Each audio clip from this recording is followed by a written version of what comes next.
I'm Luis Scott, managing partner of Bader Scott Injury Lawyers, one of the fastest growing law firms in the country, and I'm also the co-founder of 8-Figure Firm Consulting. I've successfully built multiple companies by focusing on leadership, operations, and culture. Using these principles, my companies have generated close to $100 million in revenue. But before any of this success, I started my legal career as a receptionist, and I worked my way up to becoming managing partner. In each episode of this podcast, I sit down with leaders and entrepreneurs who have had the guts to step out on their own and the courage to face adversity. They share with us their tips for achievement, the challenges they have faced, and the glory of success. I welcome you to the Guts and Glory Show.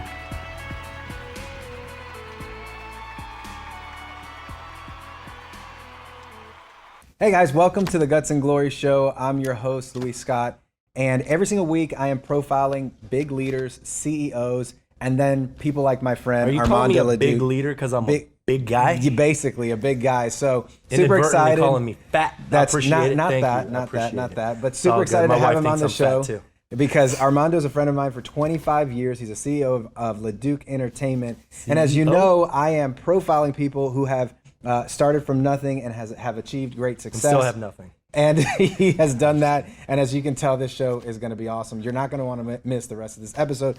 Before I go on, you know that this show's been brought to you by 8-Figure Firm Consulting, and we help law firms turn into law businesses. So if you need help with your business, even maybe not even a law firm, right? Not even a law firm. We can help you make that happen. Luis can help you. All right, so let's get started. Have we already gotten started? We've started. Oh my gosh! So hopefully this has been capturing right. We started 25 years ago. That's Y'all very are just true. Catching up. That's this very is the true. train. So let's talk about how we met. How did we meet? Well, it was I think it was a summer of '95. Summer of '95. There's a song written about that, isn't there? It's 69. Summer of 69. 69. I got you 69. Wrong year, but very close. Very close. We could make a summer of '95. Yeah. Don't worry about that. We're in a hallway, so there's you'll hear some beeping, and that's elevator. So we in '95. I was 15. I had just moved to the United States from Germany, and you had moved from Puerto Rico. Yeah, that's right. I just moved from Puerto Rico. So and then we lived in the same subdivision in Grovetown, Georgia. We went to Harlem High. I tell people I went to Harlem High, and they're like, "That's cool." I'm like, "Harlem, Georgia." Yeah, they're like, "That's so cool." It was like population 10,000. Yeah, no joke. You know their claim to fame is the fat guy from the Oliver Hardy. Oliver Hardy. Yeah, the skinny and the fat guy with the mustache. I think they're better known as a different Laurel and Hardy. Laurel and Hardy, not the skinny and the fat guy. Well, you know what it is, because in Germany when I grew up, that's what they would call it, the dinne and die dicke. Got it. It's like the skinny and the fat dude. It sounds offensive. It is. It is offensive. Well, that's amazing. And one of my favorite stories from growing up was being invited to a dance. Oh. And we went to a dance. That was a fun story. That's kind of like that might be offensive. Well, no, we're not going to tell the whole story. Okay, cool. I'm just saying that was a story. Yes, that one of is my favorite stories. Story, right. There's a lot of stories. There's a lot of stories that are offensive. Basically, this friendship is the reason I can't run for political office. For sure. Don't do that. That's what's happening right now. So that's why I keep turning it away. But no, it's amazing because you ended up going to New Orleans after we. Some people say New Orleans. New Orleans. New Orleans. You became an actor. I have become producer, entertainer, songwriter, number one father, wedding band, father, husband. It sounds like the good friend friend from the Gladiator, right? Good when friend. He's like a father to a murdered wife, and right, all that. Yeah. I should come up with like you killed my father, prepare to die. Right. Thing. I love that movie. It's a great movie. Yeah, that's a great movie. But you went out to New Orleans and you made a life for yourself. I made a life for myself. Tell me how many movies have you been in? Like 40, 50? What's really cool is as of right now, 50. I hit the 50 project mark of film and television projects. Queen of the South. Yeah. So you'll be seeing that soon. I can't tell you what I'm playing in because is it another tree? Because I know it is you were a tree in about 10 of those. I played Pinkies. I've had the. You were a hand model in one of those. I was a hand model. I drink tea in the background. Right. So, but yeah, it's been an incredible 20 plus years in the entertainment business, and I'm happy to be here. Well, one of the things that I want to know, because that's a long time of consistency, and Yeah. so I always teach people that consistency and committing to relationships is actually how you become successful. Because we're like in this incredibly transient time in our economy where people are just going from job to job, and they don't realize that consistency is actually the key. So I'd love to know kind of what your take is on consistency and what you believe that has played in your life. Well, I'm glad you asked that question. Okay. I've been thinking about a TED Talk that I wanted to put together called Spaghetti on the Wall, which is going to be a podcast that I'm putting together called Spaghetti on the Wall, and nurturing what sticks. Not just seeing what sticks, but nurturing what sticks. Because the thing is, when you're putting yourself out there on a consistent basis, right, and you're trying different things, and I recommend that you guys try different things. You know, when you're in your 20s and 30s, that's time of discovery. That's time of, trying out new things. So don't try and get bogged down with, trying to figure it all out. Go and try different things, and then you'll start to figure out, oh, that's sticking on the wall. Let's nurture that a little bit. That's falling off. Let's forget about that, And then as you go, you'll start to see that the things that are sticking to the wall become your passions, become your drive, become things that, that you're good at, the gifts that, that you've been given by the universe, God, Allah, whoever. Here's the thing, but a lot of people, they have a hard time with that passion word, because a lot of people, especially people that work with me, they don't know what their passion is, and so they are just like certain, they're searching like nomads, they're just like wanderers, and you kind of knew your passion at a young age. You knew that you wanted to be in entertainment, and so like, what do you tell people who don't like for instance, my wife, she works in the corporate world. She loves her job, she loves her company, but I wouldn't say that she thinks it's her passion, right? Right. So like, what do you tell people in that situation? I go back to throwing things at the wall, trying different things and being okay with failing at it. Like when you're going out and you're trying new things and you fail, it's not failure, it's a learning experience. It's that didn't work, right? When Edison was trying to invent the light bulb, he invented 20,000 ways of not to do it, right? So I think that's the key is, trying to figure out what you want to do by trying a bunch of different things and not being afraid to do that. And in the process, you'll figure it out. Like I had 70 plus jobs. Yeah. 70. Wow. 70 from being a health and safety officer at the Tuscaloosa, Alabama Mercedes-Benz plant. Right. Which that's a whole story in itself. Selling door to door, Kirby vacuum cleaners, Cutco knives. My parents still have those Cutco knives. Dude, they're amazing knives. They're incredible. Knives. If you guys don't have Cutco knives, I would recommend. This show is not brought to you by Cutco, but Smart Water. But Smart Water, really. yes, thank you. Really. But yeah, I mean that's awesome. Now you learned a lesson, right?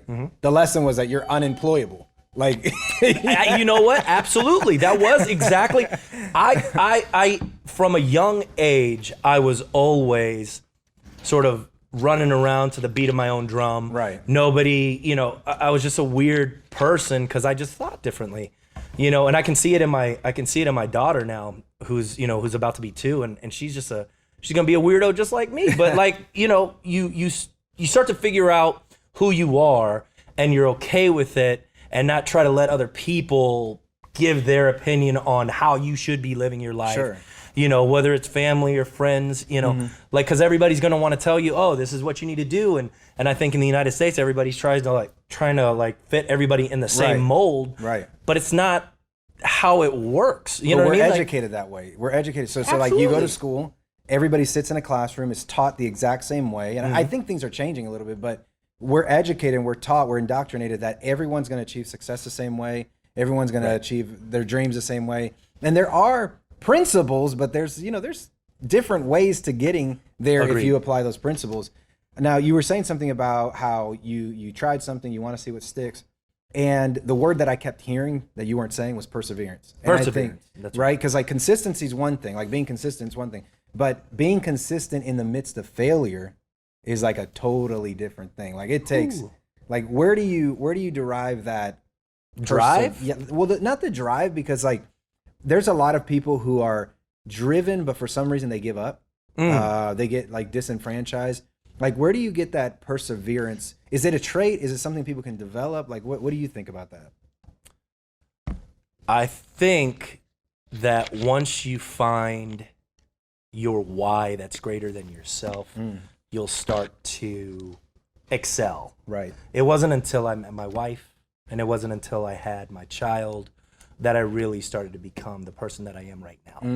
Right. Yeah. And so when I was growing up, it was just me, and I didn't really, really care about me that much. Right. You know what I mean? Like, you're out, and, in my 20s, I did crazy stuff, and alcohol and drugs and all of that, which, I would not recommend. No, I don't recommend that. No, it's not a recipe for success. However, I learned, and I'm just trying to be authentic here. You know what I mean? Sure. Like, I learned that wasn't the way. Of course. You know what I mean? And I didn't really care about myself. And when you start to care about people that are not you, you'll get to another level. Yeah. You know what I mean? Like Eric Thomas, who I follow a lot. And if you guys don't follow Eric Thomas, the hip hop preacher, like when he speaks to my heart. Yeah. But that's what he talks about. He's like, when your why becomes greater than you, right, you'll start to operate at a higher level, because now you have more people that are counting on you. And that's what really drove me to be successful where I am right now, is because of my wife and because of my daughter and because of my family. And that drives me more than things drive me personally. Sure. Yeah, I mean, I kind of say the same thing about things. Like I'm not in the business of accumulating things. Like I'm not a huge things person. I'm not a hoarder. I throw away stuff like constantly. Once I'm done with it, I throw it away. But what really drives thank it? Do I when you throw it away? Do I thank it? Yeah. What does that mean? Thank your products For providing for me? I've never done that. Maybe I should do Marie that. Kondo. Yeah. She changed. I read a book. It's called Tidying Your Life. Yeah. The magic of tidying up. Okay. And she talks about that. She talks about like when you give away something that you've used for a long time, to thank it. So like when I just got my new car, I was like, I thanked my old Buick. I was like, hey, thank you for all of your service. I know you're gonna. You still have that Mazda Miata or no? No, I don't. No, I got rid of that thing. But I thanked it. Did you hear about that one accident in Mazda Miata? No. A fly hit it. Thing fell apart. Oof. Wow. That's a bad endorsement. Mazda, I'm sorry. Oof. They have good quality cars, don't they? Good quality. But is it better than a smart car? My mom had a smart car. Did she really? She did for a long time. Smart. She you loved talking about it. one of those little tiny roller skate things? Like a go-kart. Every time I see that, I'm like, there's a roller skate. Where's the other pair? Yeah, pretty much. Like I just feel like every time it came on, it was like.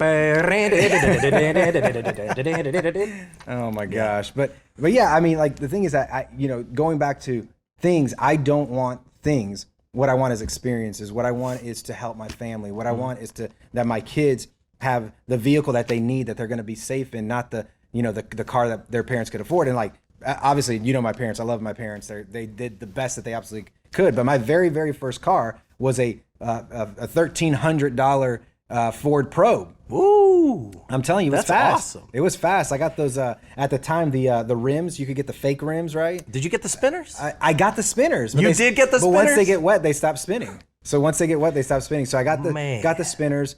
I put a stereo system in it, but it wasn't like a true car stereo. I took these tall stereo speakers that I had at my house, and I put those in the trunk in the car. And did it work? And I rewired them. Yeah, I rewired them. Yeah, it was like legit. I That's thought pretty cool. I thought maybe I was gonna be like into like technology and engineering stuff, but then I realized I didn't really enjoy that. No, I'm not. But I had a Ford Probe. That thing did at 80 miles an hour. Now I understand why in Back to the Future they thought 88 miles an hour was going to send you back. Because like at 80, this Ford Probe was like shaking. It was rattling. It was rattling full throttle. Yeah. So like, I want to be able to provide those things for my kids, and that's my why, right? Right. My wife, my family, the experiences, and really enjoying life. But some people they never find that why. Like, how do you? I think they need to that? slow down. I think you need to slow down. Get off Facebook. Get off social media. Stop take some time. I read this book called The Artist Way. Okay. And one of the principles in this book is write 3 pages a day. And it's something that I've done for the last 5 years. 3 pages of what? Everything. Anything. Just stream of as soon as I wake up, I just start writing. Stream of consciousness stuff. It's not, if you saw it, it looks like hieroglyphics. Yeah. I don't go back and read any of it. Right. It's just a way to get my thoughts out on paper. Interesting. It's a way to center myself. It's a way for me to meditate. Right. And when you slow down, you can start to realize things. But if you're on the go and you're getting bombarded with, social media and emails and text messages and blah, blah, blah, blah, blah, it's going to be hard for you to try to figure out what it is that you want because you haven't slowed down enough to know what you want, what you like, how, analyze the things that are coming into your life that you like and that you don't like. Right. But if you're not slowing down enough to do that, how can you even figure that out? Yeah. And we're living in such a fast-paced microwave society that everybody wants things right now. Well, and the thing is that social media, which is funny because we help companies advertise on social media. But the thing about social media is that we spend so much time comparing our everyday mundane life to like the highlight reel of other people. Totally. Like right now, if I go to my social media, I get on my phone, everybody's at the beach. Everybody's on vacation. Everybody's on spring break. But what we know is that everybody's not at the beach. Everybody's not on vacation. There's people working. There's people doing other things. And so we begin to believe that we've somehow not made it. And then the next thing you know, we're overwhelmed by this sense of like not making it and not achieving and not having success. And I love the concept of slowing down, which is the reason that I believe you work hard in between your vacations. And then on vacation, you truly vacation because you have to slow yourself down. It reminds me of the movie Cars. Have you seen the movie Cars? With the race car. Yeah, the race car. Where he says you got to turn left to turn right, and he's like, "That's the dumbest thing I've ever heard." Turn left to turn right, turn left. But it was in the course of your life. If you're on the dirt track of life, not the cement track, but if you're on the dirt track of your life, right.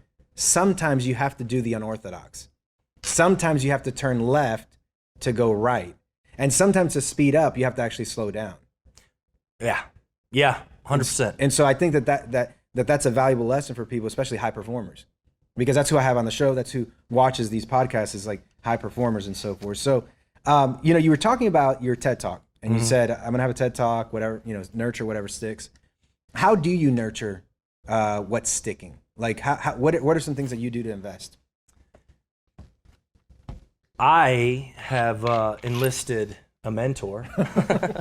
I've always been somebody that has been a proponent for mentorship and for people that can see things from a perspective that you don't see, right? When you're living your life, you can't see the forest for the trees, is what they say. So when you can find somebody that you respect, that is somewhere where you want to be, then follow that person. Denzel Washington, I love him, has an acting coach. Oh, does he really? Yeah. I had no idea. Yeah. But the professional athletes have coaches. They have coaches. Tiger Woods had a swing coach. Yeah. So I'm like, and who knew he danced swing? Yeah. But professional swing dancer, right? Yeah. Of course. But what I'm saying is, like, so you got to figure out how to separate yourself from you, get some mentorship, right, and start seeing things from a different perspective.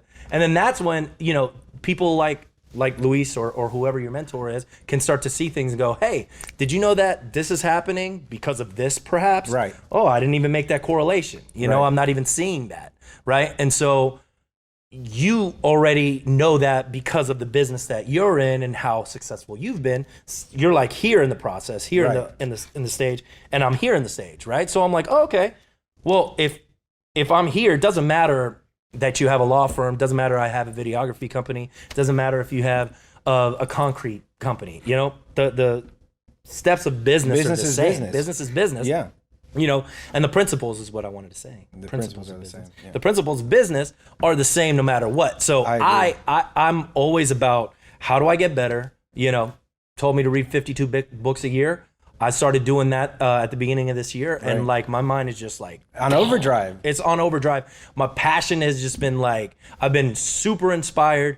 I've been super successful. I'm like, I'm on a different level, and it's like 3 months in. Yeah, I mean, the thing is that it's not just the book reading; it's the discipline that's created from the book reading, which is kind of consistent with like the principles of success, and nurturing and finding a mentor, because you went into the mentorship thing. In the same way that we can't tell when our breath stinks, you need some, right? Like I saw this guy the other day, he said, your nose is 1 inch from your mouth. Right. But if your breath stinks, you can't smell it. But everyone else around you can smell it, even though it's only 1 inch from your mouth. Right. And it's because we can't detect our own bull. Ooh. Right? Come on. We can't detect our own. So we need someone who tells us, I was consulting with somebody recently, and she told me, she says, look, for 3 years, I've been making the excuse that I didn't want to grow because of the responsibility that I have to my kids. But what I realized when you called me out on it, this is what she's telling me, that I was using my kids as an excuse because I was scared to grow. Yeah. You need somebody who can see that, who can call you out on it. I need somebody. Sure, we all do. We all need somebody. And so I think that that's one great way to nurture it. And then you mentioned reading. So mentorship, reading, like what else would you suggest people do to nurture their... I'm gonna get to that in a second, but you reminded me of something as far as like holding back. Right. So I have a videography company, right? And they say what the cobbler's kids doesn't have shoes. That's right. I don't have videos. Right. Leduc Entertainment, for me, I don't have videos. And I'm gonna tell you why I don't. And this is something that like is super embarrassing because I have this perfectionist attitude towards video that I feel like if I put something out, it has to be like here. Right. So in my brain, I'm like, oh, it has to be here. I don't need to do it then because I have to prepare in order to do that. Right. You know what I mean? So, of course. So it's going to take me a lot longer for me to do it. No reason to do it. Yeah. And then, so I'm caught up in my bull because I don't need to be perfect. I just need to be putting out content. That's right. You know what I mean? And I know my content. Meanwhile, the girls on TikTok are making $30 million a year dancing to some videos. Right. Like, so you got me like. Right, there you go. I'm gonna have those dancing videos. I'm coming out with it. Yeah. Yes, you will be. But so yeah, the roadblocks that you're experiencing because you're in your own head. It's good to get somebody else to understand that. But coming back to the nurturing aspect of what you're trying to accomplish and how you're trying to find your way and what drives you and your passion, it really is all about going out there, getting out of your comfort zone. I've been an actor now since 1998, and I've taught acting. And one of the biggest things that I teach my actors is that it's really a mindset thing. Right. You know what I mean? Because like you're valuable as an actor in your field, how you look. Right. There's space for you. But if you don't see that your voice is important, if you don't see that your perspective matters and that your art matters, then you're going to be caught up with, oh, what do the casting directors want? Oh, what are they? How am I going to impress them? Instead of, this is my audition room. I'm doing it this way. If you like it, great. If you don't, that's cool too. Yeah. No harm, no foul. And so that's the biggest mind overhaul that I have to teach my students when I'm teaching them acting is that understand that your perspective matters, believe in yourself, trust in your instincts. There's the 3 rules of improv, right? I took improv in LA with the Upright Citizens Brigade, and the 3 rules of improv are say the first thing that comes to your head, which is, it's the instinct. Okay. Trust that voice. You know what I mean? Say yes and, right? So if we're building something together, and this is just good for life. This is not just good for improv, but if we're building something together and we're working together and I have an idea, build on my idea. Don't just say, no, but this. Go, hey, yes, I like that. Not only do I like that, I'm going to build on it, and let's build this wall together, right? So yes and then make your partner look good. Make your partner look like he's a rock star. So if he does something, you're there to back him up no matter what. So if you're like, we're in a scene together and I'm like, hey, Dad, and you're like, I don't know you, be like, great, this improv is going awesome. You know what I mean? Like, so don't deny it. Go with it. They just took it to the different direction. Yeah. So it's it's those things that like I try to implement into my life, to help me grow, to help me move, and to help me go into passions and things that interest me and that keep me going every day. Like my passions are what gets me up in the morning. My passions are, I wake up at 4:30 every morning because I just can't sleep because I'm so excited about like getting it. You know what I mean? Well, like it sounds to me like what you're talking about is part of the nurturing process is developing your skill set, right? Because because like you're going out and you are focusing. If something's stuck, you're getting a mentor. You're making sure that you're developing yourself and reading, but now you're developing your skill set. So like that's like the third component of that nurturing. Yeah. Because I think that a lot of people, they don't know how to grow. I get this question all the time. They're like, how do I grow as an individual, as a professional, as a person, financially? And those are 3 great keys. Get a mentor, read some books, and develop your skills. There you go. Because financial growth really comes from just growing your value. And I think that's the case for even a law firm, a business, any business. The more you grow your value, the more valuable you become. Yeah. So I think that's kind of like, the direction that most people need to go in when they're starting to find and develop their passions for their life. So that's awesome stuff. Yeah. Now you were talking about reading books, and I love that you're taking on my challenge. Okay. Yeah. For I love years. the challenge. For years. I'm gonna tell you. I got to tell this backstory about my reading challenge. Mm-hmm. I stumbled across this challenge on accident. All right. This was total accident. About 15 years ago, I decided that I was going to read 52 books in 52 weeks. People told me I was stupid. Like, that makes no sense. You're not going to remember everything. You're not going to keep all the information. But I knew that. I knew I wasn't going to keep it, but I thought it would discipline me. It would be a great achievement. And what I realized is that I didn't need to remember everything from the book. All I needed to remember was one thing. Right. That's all I needed to do. Just remember one thing. So 15 years ago, I do this challenge. And from the moment that I did the challenge, 18 months later, 24 months later, around that time, it was about 2 years, I doubled my income. And he was reading Harry Potter books. And I was reading. It was just Harry Potter books. It was Lord of the Rings, Harry Potter.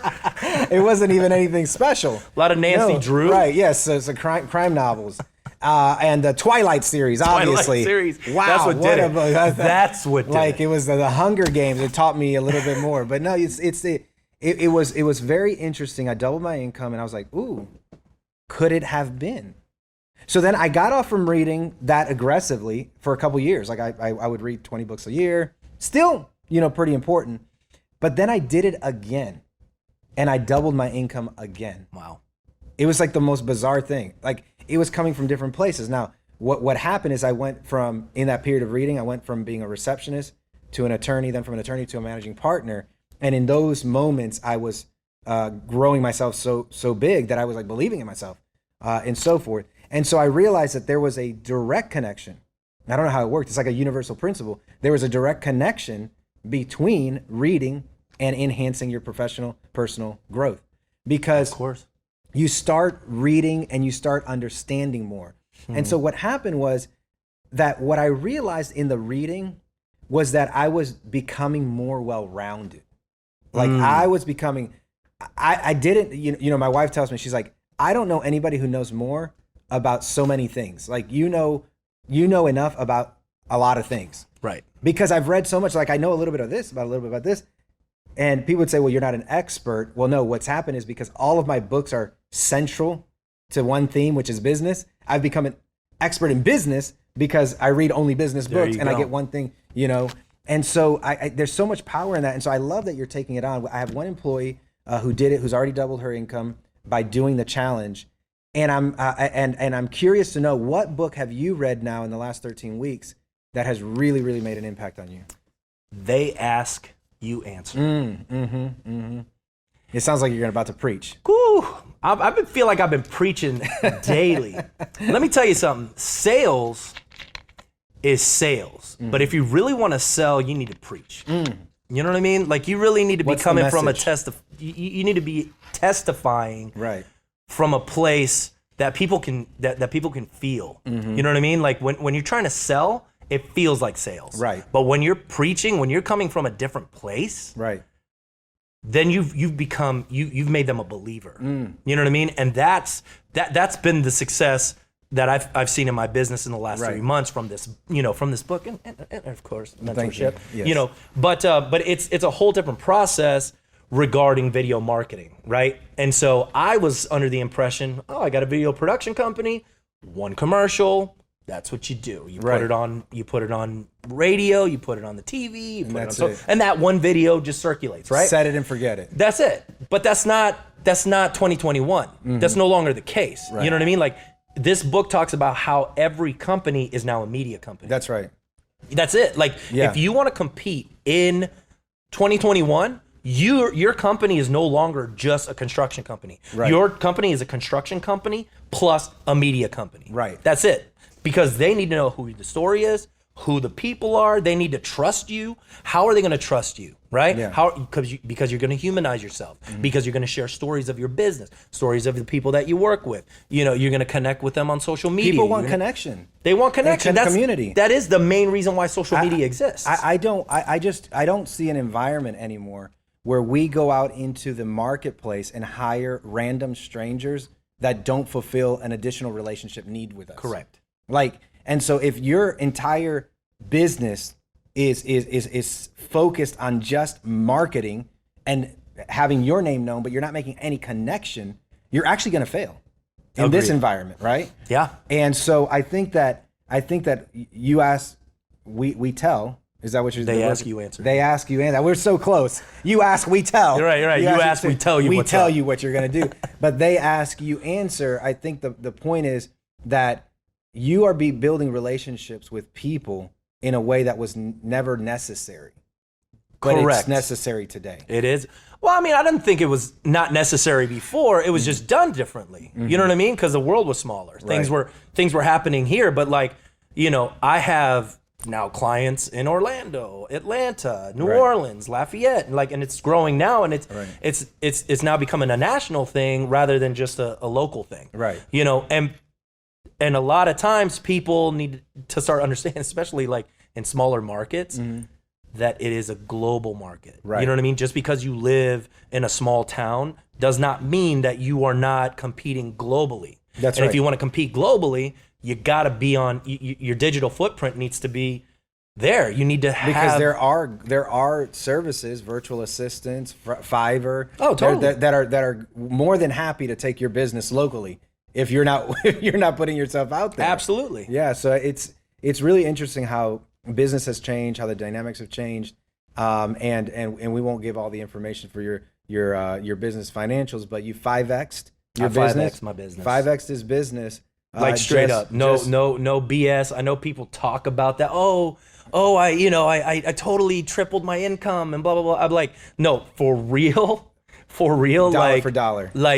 My life is now forever changed, and it's just continuing to exponentially, boom, boom, boom, boom. But I've never from the nurturing process. Books, mentorship, books, and getting better at what you do, and doing the skills that make you better, getting better, and understanding that skill. You see what I'm saying? So a lot of people are they're trying to fit a round peg into a square hole.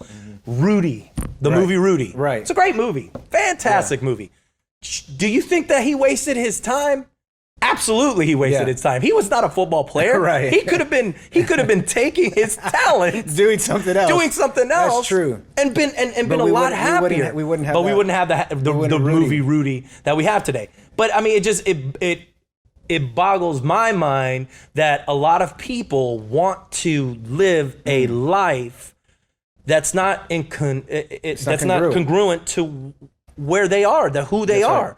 And so they're living a lie, and they're wondering why they're not happy. Wow. You know what I mean? They're just, or maybe their family pushed them into something. Maybe their, significant other pushed them into something. And now they're stuck because they're somewhat good at it, but they hate it because it's not in line with what they wanted to do. But because they're so scared and because they're in their comfort zone, they're never going to change. They're never going to get out of that. Right. That's awesome. Well, it's been good having you, man. This has been awesome. Always a pleasure. I knew unscripted it was going to go fine. Unscripted. Well, we have a teleprompter, so I actually, we should have called the podcast the Unscripted Podcast. The Unscripted Podcast. Look, guys, this is Armando Leduc. He has Leduc Entertainment out of New Orleans, but he's, like you mentioned, he's national. I'm proud of working in conjunction with him. We're doing a video production for lawyers. So if you're a lawyer out there watching this, you want to know how you can get yourself on social media, we have a joint venture where we're working with lawyers around the country to help them maximize their marketing online, because this year is a year of personal brand. If you're a non-lawyer, if you're just a regular business and you want to reach out to Armando, you can reach him. Where can they find you? LeducEntertainment.com. I know it's a lot. LEDUC. Maybe you guys will put it right here. We'll put it at the bottom of the link. LEDUC Entertainment. Yeah, Leduc Entertainment. Like the Duke, but French. But most people, they say Leduc. Yeah, they go Leduc. I've heard it all, man. Leduc. That's what. Add an E on the end and call it Leduc. That would be nice. You know, I should. People have spelled it. I'll say Leduc and they'll spell it Laduke. Oh, nice. Leduc. I wouldn't have thought that. Yeah. Yeah, that makes sense. Well, yeah. If you guys want to reach out to him, you can find him there. We'll put the link at the bottom. I hope you guys enjoyed this podcast. And if you want to make sure you don't miss any of my episodes, be sure to subscribe to my channel. And we'll see you guys next time on the Guts and Glory Show. You've been listening to the Guts and Glory Show with Luis Scott. If you enjoyed the show, be sure to share. For more information on this episode, please see the show notes at www.gutsandgloryshow.com. And join us next time as we talk to another leader in business that had the guts to overcome all odds for the glory of success.